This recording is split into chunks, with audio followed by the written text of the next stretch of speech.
आज 27 फेब्रुवारी मराठी भाषा गौरव दिन। सर्वप्रथम आपल्या सर्वांना मराठी भाषा गौरव दिनाच्या हार्दिक शुभेच्छा। भावांनो आणि बहिणींनो, भाषा ही केवळ संवादाचे माध्यम नसते, तर भाषा ही संस्कृतीची वाहक असते। भाषेच्या माध्यमातून समाजातल्या परंपरा, इतिहास, मूल्य हे नव्या पिढीपर्यंत पोहोचत असते। महाराष्ट्राची बोलीभाषा, मायबोली, मातृभाषा ही मराठी आहे। त्यामुळे मराठी भाषा ही महाराष्ट्राच्या संस्कृतीचा आत्मा आहे। मराठवाडा ही मराठी भाषेची जननी आहे असंही आपण म्हणतो। मराठी भाषा अधिक समृद्ध करण्यासाठी प्राचीन वाङ्मय, संत साहित्य खूप मोलाचे ठरलेले आहे।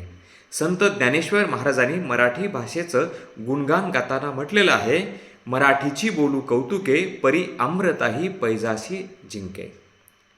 जगद्गुरू संत श्रेष्ठ तुकाराम महाराज मराठी भाषा आणि शब्दांचं वर्णन करताना म्हणतात, आम्हा घरी धन शब्दांचीच रत्ने, शब्दांची शस्त्रे यत्न करू।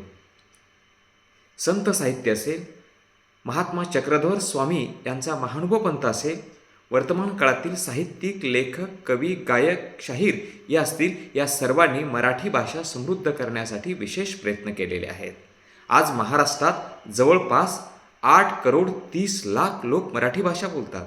या महाराष्ट्राच्या बाहेरही अनेक राज्यात मराठी बोलली जाते आणि जगातलेही अनेक राष्ट्रामध्ये मराठी भाषा अभिमानाने बोलली आणि शिकली जाते। ही आमची मायबोली अधिक समृद्ध व्हावी।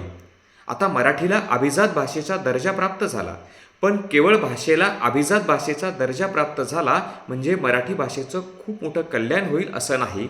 त्यासाठी ही अभिजात भाषा लोकभाषा व्हावी, जनभाषा व्हावी, ती अधिक समृद्ध व्हावी, यासाठी तुम्ही आम्ही प्रयत्न करणं खूप गरजेचं आहे। विद्यापीठातला मराठी विभाग समृद्ध झाला पाहिजे, मराठी शाळा समृद्ध झाल्या पाहिजे। दुर्दैवाने आज ग्रामीण भागातल्या मराठी शाळा शेवटच्या घटिका मोजत आहेत।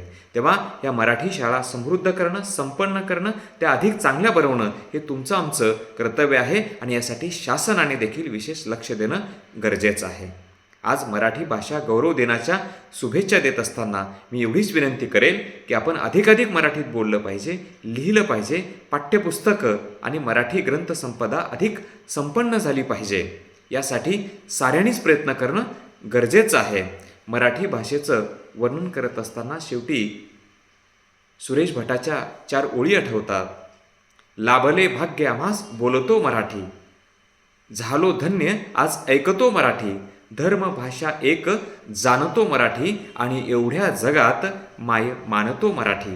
ही आमची समृद्ध संपन्न भाषा अधिक संपन्न करण्यासाठी तुम्ही आम्ही साऱ्यांनीच प्रयत्न करूया। पुन्हा एकदा मराठी भाषा गौरव दिनाच्या हार्दिक शुभेच्छा। जय हिंद, जय भारत, जय महाराष्ट्र।